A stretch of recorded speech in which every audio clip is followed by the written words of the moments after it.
از اینمی جوانای افغان رفته خارج که ما اینجا جان ما در خطر است. ما آدمای نابغه هستیم، لایق هستیم، از مشاهیر جامعه هستیم، نطاقای بسیار خوب هستیم. خود سیز بس فرمایش شما رفتیم در اونجا. ما منتظر بودیم که اینا جای به جای شود، چی برنامه‌ای درسی جور کنن، چطور مشکل دخترها درسایشان حل شود، چطور برای بچه‌ها در کت نهادا گپ بزنن.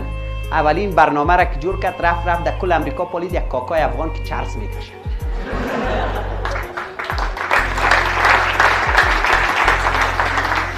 مصاحبه با کاکا فلانی چرسی. کاکا تو چی رقم چرس میکش؟ والا که چرسا را کش میکنم دمی سر واقع گندن اسیس. یعنی دیگه افغانا چیزی که یاد نداشت چرس بود ایره برازو. نرفت اونجا با یک متخصص دکتر افغان گپ بزنه بگه ما امریکا آمدم درد خواندم حالی در فلانه شفاخانه امریکا ما دکتر هستم. نه، رفت چرسی را پیدا کرد. یعنی افغانات خوی جر کوچه بی بوی چرس است. چی را میخوای دیگه ترویج بدی؟ دیگه برنامه‌اش گفتم